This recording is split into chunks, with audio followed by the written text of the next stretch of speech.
Okay, let's see what you guys thought about today's discussion. Question one, how do you explain the logic behind Petruchio's strategy uh, he explains it? And why does it work? And do you think it would work in real life? So this is on page 135, the very end of this scene.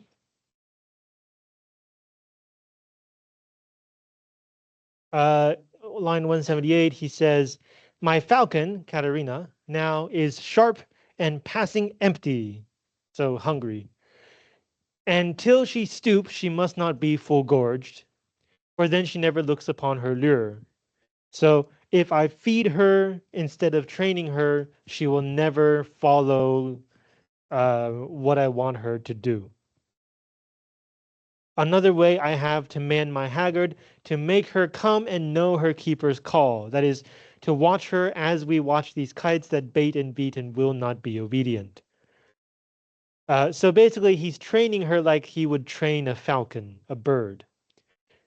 "She ate no meat today, nor none shall eat. Last night she slept not, nor tonight she shall not. As with the meat, some undeserved fault I'll find about the making of the bed. And here I'll fling the pillow, there the bolster." The bolster is the curtain on top of the bed.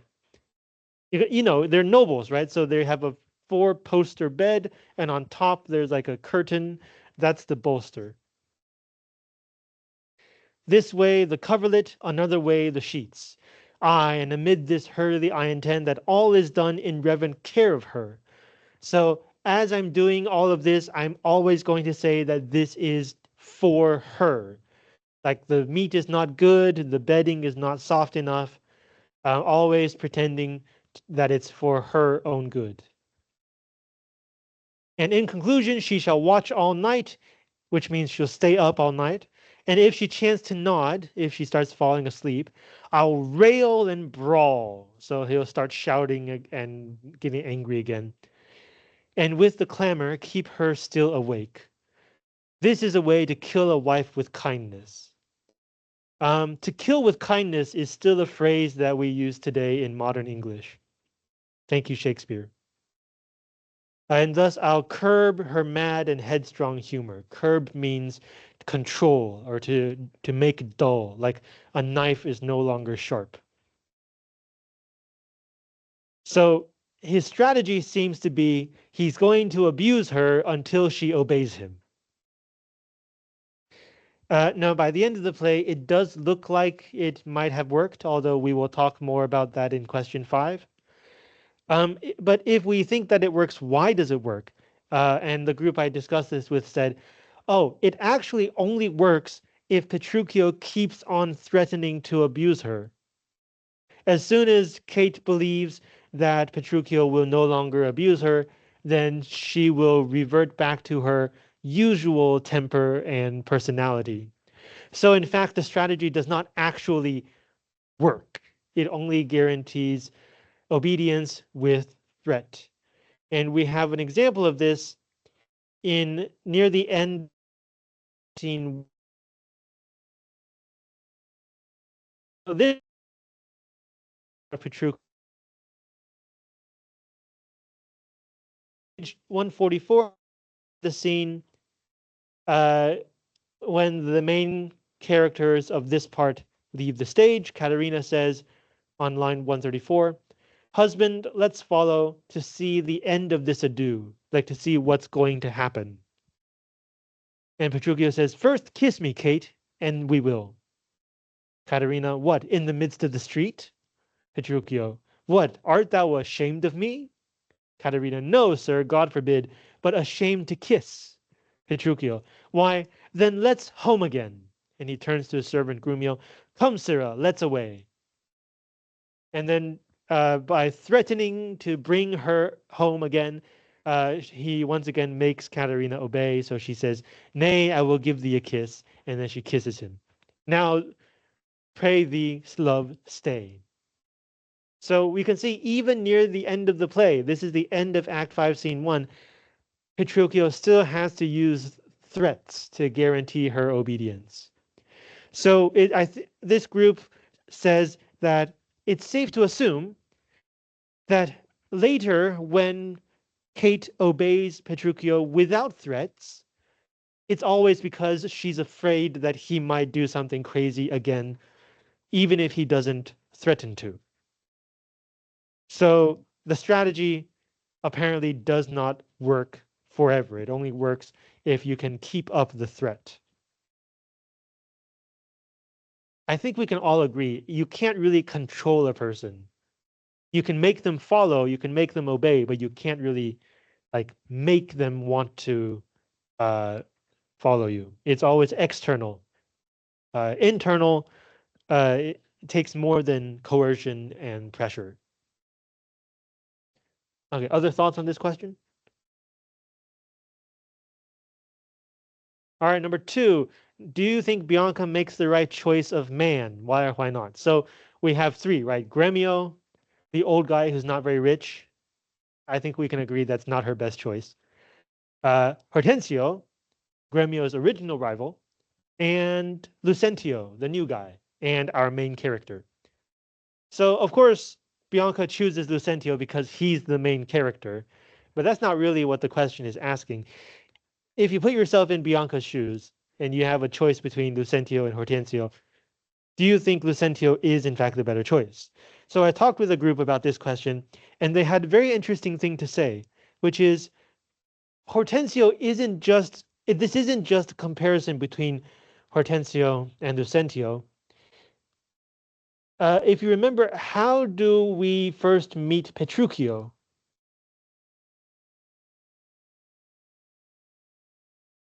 See if I can find this.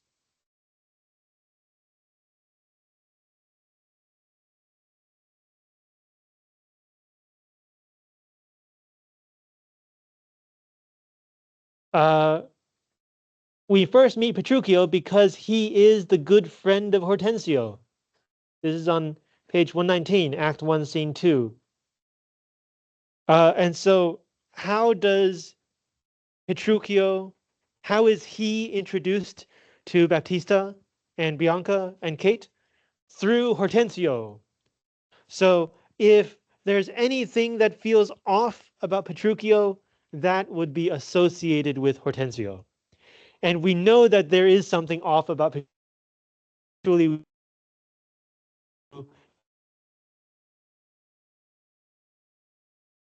We can find. Uh, yes, so this is where Petruchio is kind of like wooing, saying that he's going to woo Katerina. Let's see. Where does it say?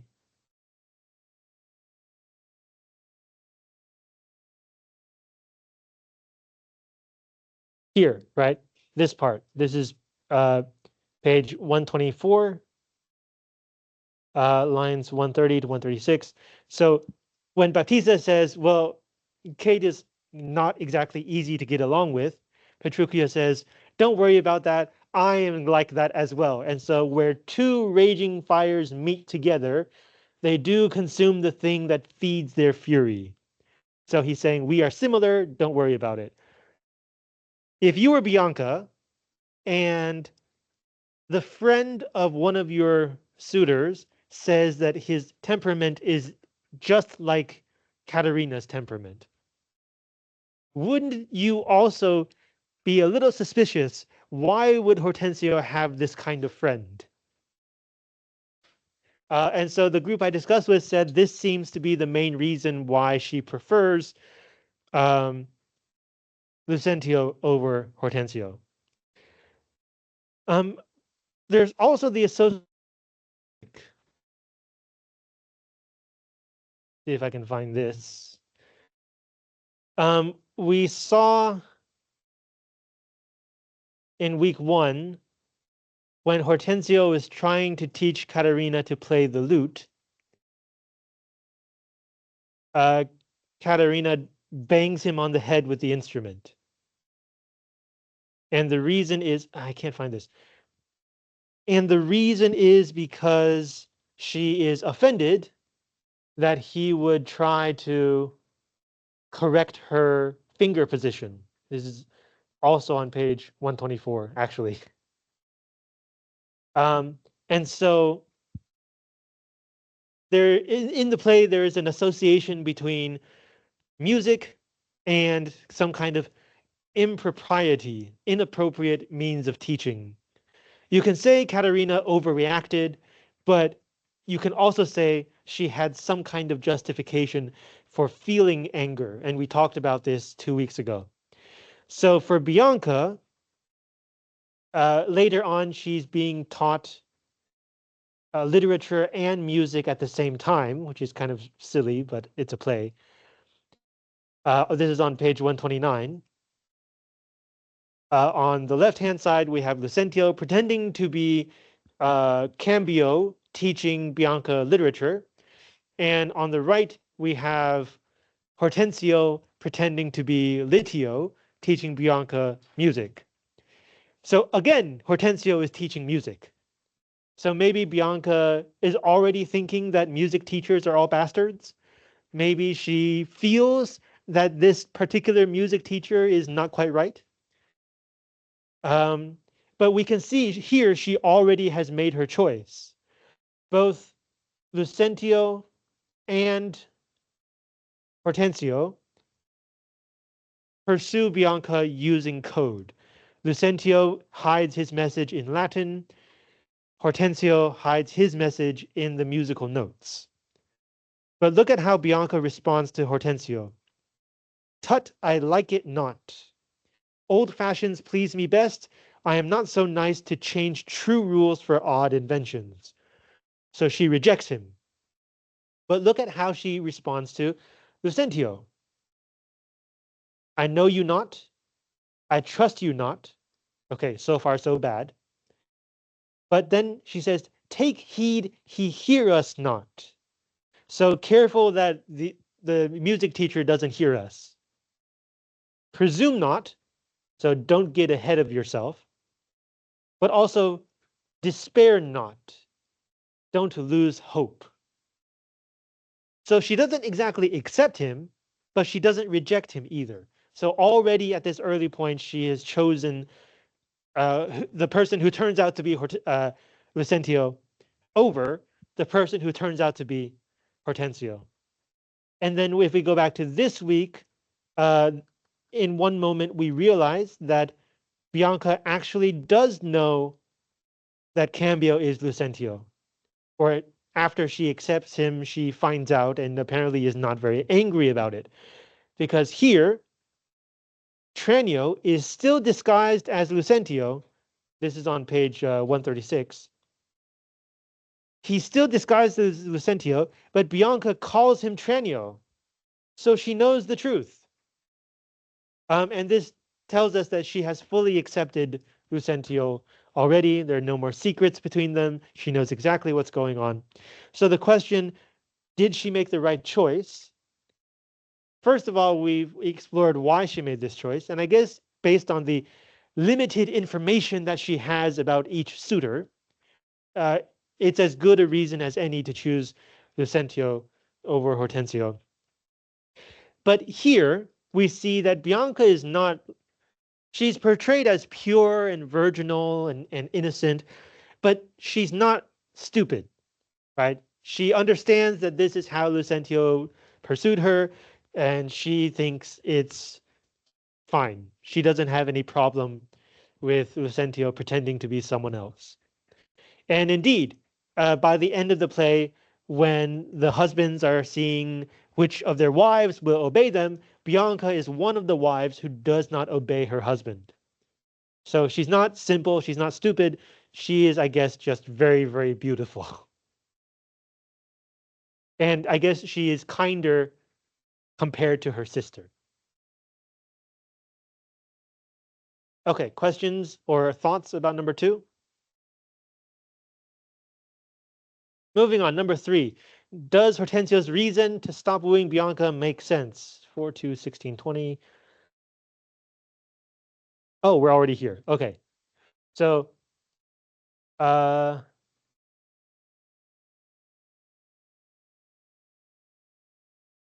here has discovered that Lucentio and Bianca have agreed to be together.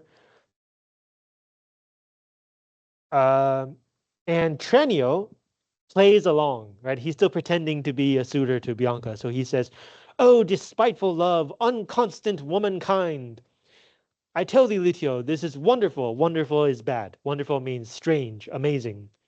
Bad. It's a bad word." So he's pretending also like, how could Bianca choose her literature teacher? And then Hortensio says, "Mistake no more. I am not Litio." So he reveals himself, "Nor a musician as I seem to be, but one that scorned to live in this disguise, for such a one as leaves a gentleman, and makes a god of such a cullion."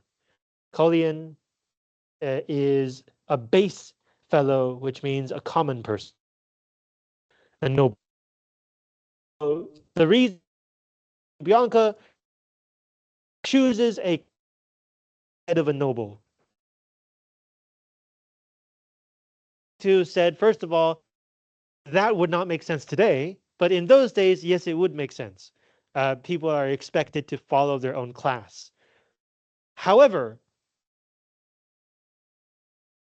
uh, Hortensio is also pretending to be a common teacher, and he wants Bianca to fall in love with this person or this character. So it's kind of hypocritical for him to criticize Bianca for falling in love with a teacher when he himself wants her to fall in love with another teacher.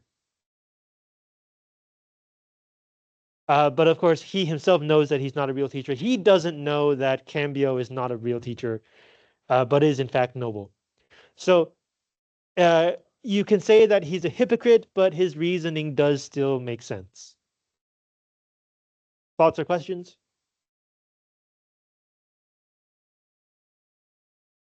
Okay, number 4. How would you play this part? So this is a very interesting. Um, is when Leo meets the real.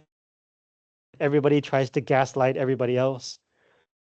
Um, and Gremio is in this scene, but he doesn't say anything until here, when when everybody is going to send the real Vincentio to jail, and then Gremio says, "Stay, officer, he shall not go to prison." This is a very strong line. He's giving an order. Stop. Don't send him to jail. And then Gremio says, "I dare swear this is the right Vincentio." So this actually is the real Vincentio. And then the fake Vincentio says, "Swear if thou darest." Okay, you said I dare swear. So swear.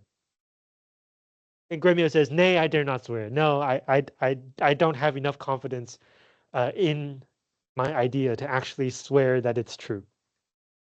And so the question is, how would you perform this transition from confidence to lack of confidence?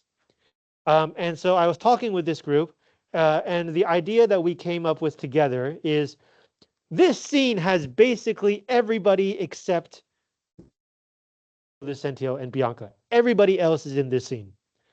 The fake Vicentio is on the second floor. Everybody else is on the ground floor. So perhaps when Gremio starts talking, everybody is standing around talking to each other. They're shouting at the fake Vincentio. Gremio has not said anything, so maybe he's standing next to everybody, like near the edge. And then when he says, "Stop, don't take him to jail," maybe he runs to the center and shouts to everybody, but to everybody really means shouts to the audience. And uh, when Batista says, "No, I'm going to send him to jail," Gremio says, "Well, this is actually the real Vincentio." At this moment, I think we believe that everybody would be shocked. The people who know the truth would be shocked that Gremio guessed. The people who don't know the truth would be shocked that he would say something like this. So maybe at this moment, everybody is looking at Gremio in shock. Some people are looking at Batista in anxiety to see how he will react. Maybe we have a pause as everybody kind of digests what's going on stage. And then the fake Vincentio solves the crisis, by making Gremio swear. So when he starts talking from the second floor, everybody will look toward him, and therefore the audience will also look toward him. And then swear if thou darest, and then everybody looks back down toward Gremio. Maybe Gremio here kind of hides away, hides behind somebody else, and says, "Nay, I dare not swear it." But an even funnier option might be if Gremio says very confidently, "Nay, I dare not swear it." Uh, so that his emotion doesn't really match his words. That could also be kind of funny. Yeah, so it's a brief moment, but it shows how Shakespeare has a genius for comic timing and human relationships.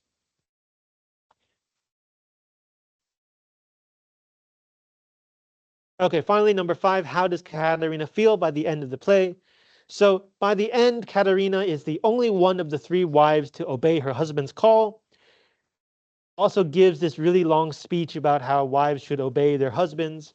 The group I talked to with said, uh, she probably does not believe what she's saying 100%, especially things like, "And place your hands below your husband's foot, in token of which duty, if he please, my hand is ready, may it do him ease."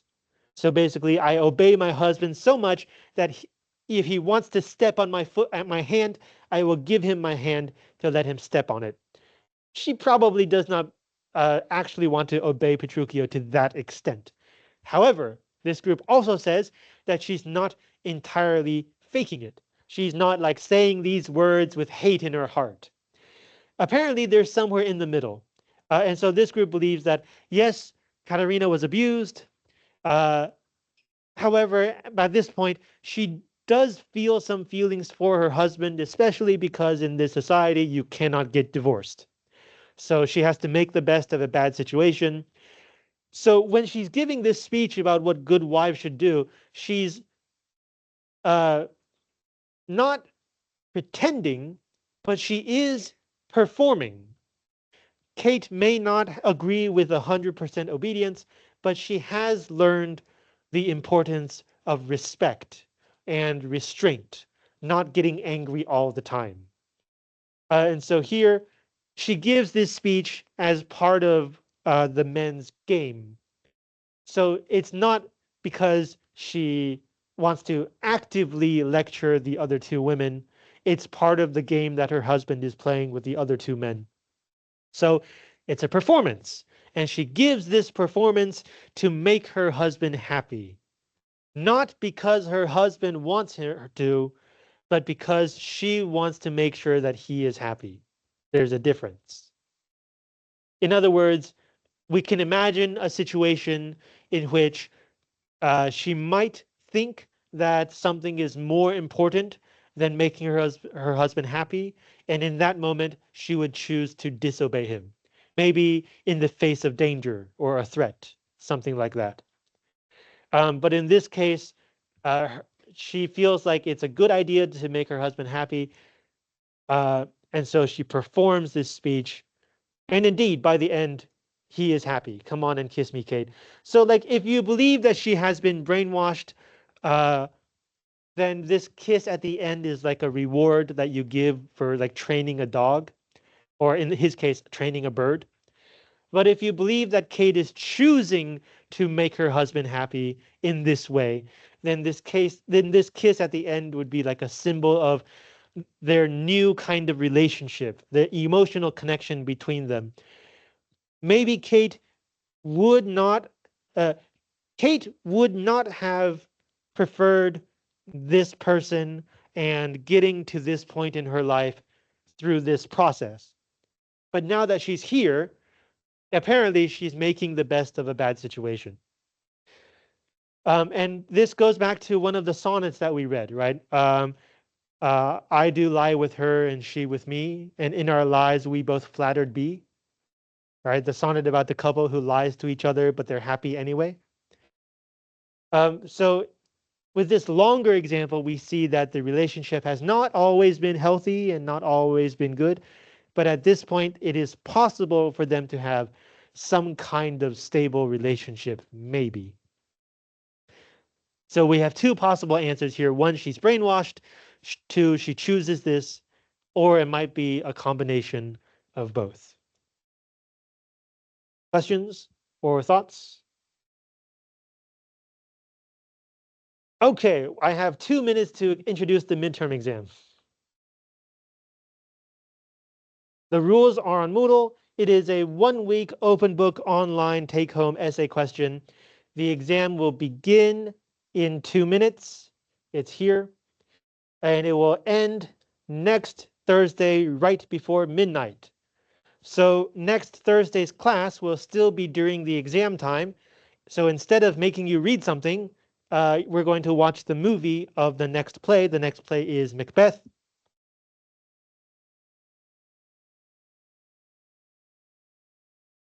Or sorry, the next play is Much Ado About Nothing, also a romantic comedy. We're going to watch a movie. I will not be late. Neither should you. And then the following week, please read up to the end of Act 2, Scene 2. Okay, the exam. Some rules you should know. Your answer must be an English essay with multiple non-itemized paragraphs, not a numbered or unnumbered list. Has to be in English. Has to be an essay. Don't give me a list, whether it's number 1, number 2, or number A, number B, or no numbers at all with subtitles. Don't do that. Just give me paragraph, paragraph, paragraph, paragraph. It will be graded according to accuracy, logic, and source. It is open book, so you do need to give evidence from what we have read in class. And because different editors will have different versions, you must use the version we have read in class. You have to give evidence. The evidence must be accurate. The evidence must have a source, like a page number or an act and scene and line number. And finally, how do you get from your evidence to your answer? What is the logic? So those are the 3 things I will be looking at. You must give at least 4 different discontinuous pieces of specific evidence. So your evidence cannot be general. You can't just say, like, Kate is a bad-tempered woman. You have to give like specific examples, specific details. At least 4. And they must be discontinuous, which means you cannot use one piece of evidence 4 times. You please also try not to give me 4 lines in a row. They must be from different parts of your text. If you do give me 4 lines in a row, you have to explain why each line is different. And it's not all one like piece of evidence. You must give me the location of the evidence in parentheses next to each piece of evidence. For example, these are examples for other questions to look at. The first one is a bad example. The second one is a good example. So let's look at the bad example first. You will notice it has subtitles. This is a list. Don't do that. You will also notice that it is quite general. There is no specific evidence. And then finally, there are no page numbers, no line numbers, nothing. So this would get a very, very low score. I think it would get a 0. But we have a good version of the same question. First, it begins by answering the question. It gives you specific quotations. You can give me a quotation. You could give me a paraphrase or a summary. That's fine. Has to be specific. And it has a location right next to the evidence. This is scene 1, lines 39 to 46. It does not give me references at the end. If you put references at the end, I will ignore them. Your source must be next to your evidence in parentheses.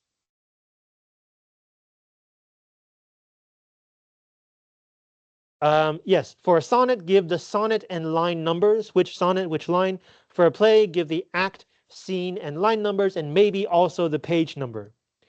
The introductions don't count. We did not talk about the introductions. We only talked about the sonnets and the plays. The introductions do not count. You can use any resource. It's open book. You can go online. You can go to the library. You can ask AI if you dare. The only thing you cannot do is talk to other people, but you can talk to me. If you do use other information, you can even go to YouTube if you want.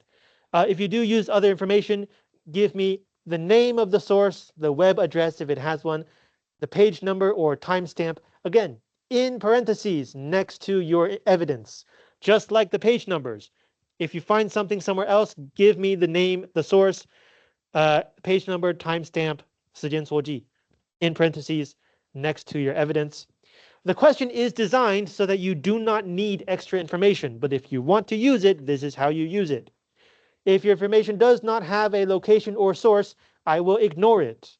Whether it's from your reading or from the internet, you must give me a source and location. The exam is open for over a week. You don't have to keep Moodle open for over a week. You can write your answer elsewhere, copy, and then paste it into Moodle. Please do not copy and paste the link to your answer. Please give me your answer directly. You can submit as many answers as you want, and I will give you the highest grade. If you forget something, you can submit another answer. I will see everything. If you do not answer the question, like you talk about the wrong thing, if you don't follow the format I've been explaining, or if you give me information from somewhere and you don't tell me the source, you will get a 0. If you take information or words from somewhere else, even if it's a small thing that's not very important, if I find out that you copied it from somewhere and you did not tell me from where, it's still a 0. AI gives you terrible answers and you may not see why they are terrible, but I will. So you can use AI if you want, but it's your own risk.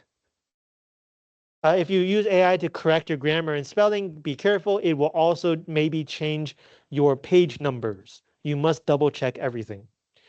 Finally, when I give you a grade and a comment to explain the grade if it's not a perfect grade, Moodle will not tell you. You have to log on and check yourself. You can log on and check by clicking on grades. And you will see your grade, the highest grade for midterm is 40. So your grade will be out of 40. This year we have a new Moodle system. If you click on notifications and settings, there is a new thing called lesson essay graded notification. This looks like if you turn this on, Moodle will tell you when you get a grade. I don't know. It's a new thing. But you can turn it on and see what happens. That's the exam. Questions? Okay, let's look at the actual exam question. Answer 1. Okay, first of all, there's a really long box at the end. Don't worry about filling the box. It is an infinite box. It will keep growing the more you write. So that's just to encourage you to write more. Okay, answer 1 of the following questions. If you answer both, I will give you the higher grade. Number 1, choose 4 sonnets that we have read in class. Do you think they share a single persona? Persona means character. Is there a character that appears in all 4 sonnets? Why or why not? Logically speaking, if your answer is yes, you have to explain each of the 4 sonnets. If your answer is no, you also have to explain each of the 4 sonnets, but at least one of them would be about a different person or by a different person, like a different speaker or a different addressee or, Okay, number 2. Do you think The Taming of the Shrew is sexist? Why or why not? If yes, can performance design make it less sexist? If so, how? So if the play that we read feels sexist, could a performance make it feel less sexist? If your second answer is no, explain why any attempts would fail. So if you think any performance would also still be sexist, you have to explain why whatever someone might try would not make it less sexist. Questions? Okay, good luck. The exam has begun.